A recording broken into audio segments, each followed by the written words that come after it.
భారతీయుడు 2 చిత్ర బృందానికి తెలంగాణ సీఎం రేవంత్ రెడ్డి అభినందనలు తెలియజేశారు. డ్రగ్స్ కి వ్యతిరేకంగా తెలంగాణ ప్రభుత్వం తీసుకుంటున్న చర్యల్ని ప్రశంసిస్తూ భవిష్యత్తును అంధకారం చేసే డ్రగ్స్ కి దయచేసి నో చెప్పండి అంటూ డైరెక్టర్ శంకర్, యాక్టర్లు కమల్ హాసన్, సముద్రఖని, సిద్ధార్థ్ మరియు మూవీ టీం రూపొందించిన వీడియోను ట్యాగ్ చేస్తూ డ్రగ్స్ రహిత సమాజం కోసం ప్రజాప్రభుత్వం చేస్తున్న ప్రయత్నానికి మద్దతుగా ఈ అవగాహన వీడియో రూపొందించడం హర్షించదగ్గ విషయం అంటూ ట్వీట్ చేశారు CM Revanth Reddy. Super star Mahesh Babu భార్య నమ్రత గురించి ప్రత్యేక పరిచయం అవసరం లేదు.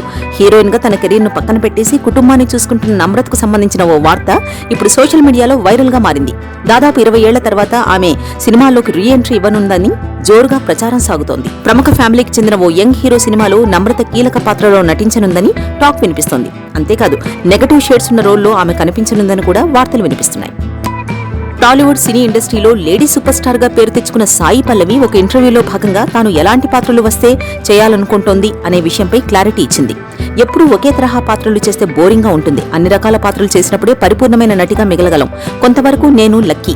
చేసిన సినిమాలన్నింటిలో కథానాయిక అనదగ్గ పాత్రలే చేశాను. చేసినవన్నీ మంచి కథలే. నటిగానే కాక నాట్యతారగా కూడా నాకు అవి గుర్తింపునిచ్చాయి. నాకు ఇంకా కామెడీ నేపథ్యం ఉన్న సినిమాలో నటించాలని ఉంది అంటూ చెప్పుకొచ్చింది. తమిళ అగ్రనటుడు ధనుష్ రీసెంట్ సినిమా కథల ఎంపిక ప్రతి ఒక్కరిని ఆశ్చర్యపరుస్తోంది. నేటివిటీకి దగ్గరగా ఉండి తన పాత్రకు ప్రాధాన్యత ఉంటేనే సినిమాలు ఓకే చేస్తున్నాడు ధనుష్. ఇలా విభిన్నమైన సినిమాలతో వరుస హిట్లు కొడుతున్న ధనుష్ ప్రస్తుతం తాను హీరోగా నటిస్తూ స్వయంగా దర్శకత్వం వహించిన చిత్రం రాయన్. ఇటీవల విడుదలైన ఈ మూవీ ఫస్ట్ లుక్ గ్లిమ్స్ కి మంచి ఆదరణ లభించింది.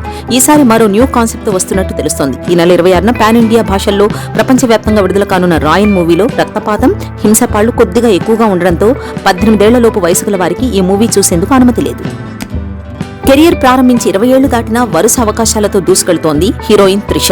ఆమె తాజాగా బృందా వెబ్ సిరీస్ తో ఓటీటీలో ప్రేక్షకులను అలరించడానికి రెడీ అవుతోంది. త్రిష నటిస్తున్న ఫస్ట్ వెబ్ సిరీస్ ఇది. మేకర్స్ ఈ సిరీస్ రిలీజ్ డేట్ తో పాటు టీజర్ ని విడుదల చేశారు. ఈ ప్రపంచంలోకి మనం రాకముందు ఎంత చెడైనా ఉండొచ్చు, కానీ వెళ్లే ముందు ఎంతో కొంత మంచి చేసి వెళ్లడం మన బాధ్యత అంటూ త్రిషకు తన బాధ్యతను గుర్తు చేసే డైలాగ్ ఆకట్టుకుంది. ఇందులో త్రిష ఒక పవర్ఫుల్ పోలీస్ ఆఫీసర్ గా కనిపిస్తోంది.